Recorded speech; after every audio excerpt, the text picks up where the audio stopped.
all religions are equally sublime to the ignorant, useful to the politician, and ridiculous to the philosopher.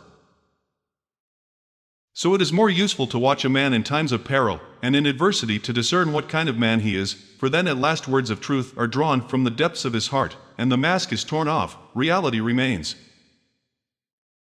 Air, I should explain, becomes wind when it is agitated. Constant dripping hollows out a stone. There can be no center in infinity.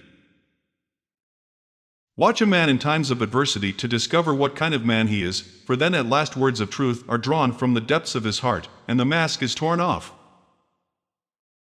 Nature repairs one thing from another and allows nothing to be born without the aid of another's death. Man's greatest wealth is to live on a little with contented mind, for little is never lacking. For fools admire and love those things they see hidden in verses turned all upside down, and take for truth what sweetly strokes the ears and comes with sound of phrases fine imbued. All things keep on in everlasting motion, out of the infinite come the particles, speeding above, below, in endless dance. Nothing can dwindle to nothing, as nature restores one thing from the stuff of another, nor does she allow a birth, without a corresponding death.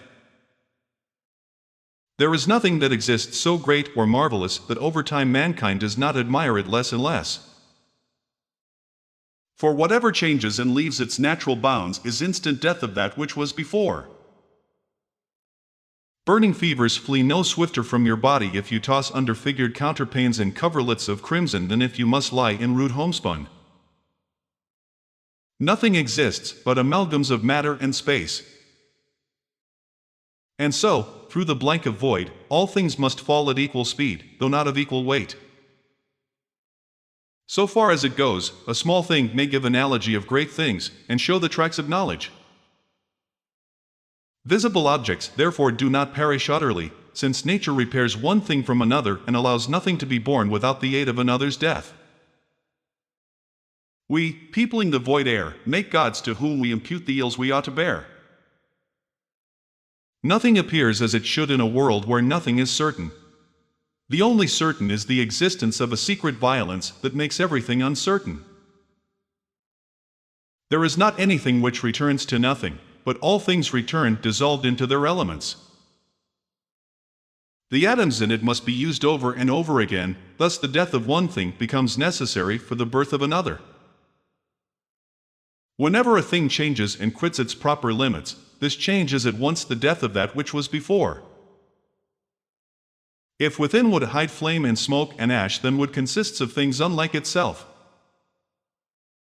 Violence and injury enclose in their net all that do such things, and generally return upon him who began.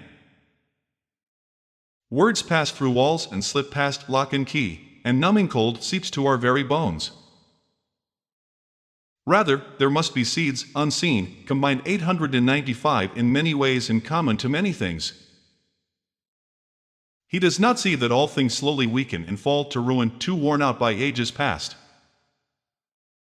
The first beginnings of things cannot be distinguished by the eye. This fright, this night of the mind must be dispelled, not by the rays of the sun, nor day's bright spears, 60, but by the face of nature and her laws. What once sprung from the earth sinks back into the earth. Continual dropping wears away a stone. If the world is the product of nothing but natural forces and natural law, divine intervention is impossible. In the midst of the fountain of wit there arises something bitter, which stings in the very flowers. Every person tries to flee himself, yet despite ourselves, we remain attached to the self which we hate. To fear death, then, is foolish, since death is the final and complete annihilation of personal identity, the ultimate release from anxiety and pain. The vivid force of his mind prevailed, and he fared forth far beyond the flaming ramparts of the heavens and traversed the boundless universe in thought and mind. Matter's basic elements are solid, completely so, and that they fly through time invincible, indestructible forever. Life is one long struggle in the dark. Truths kindle light for truths. Therefore it is necessary that neither the rays of the sun nor the shining spears of day should shatter this terror and darkness of the mind, but the aspect and reason of nature.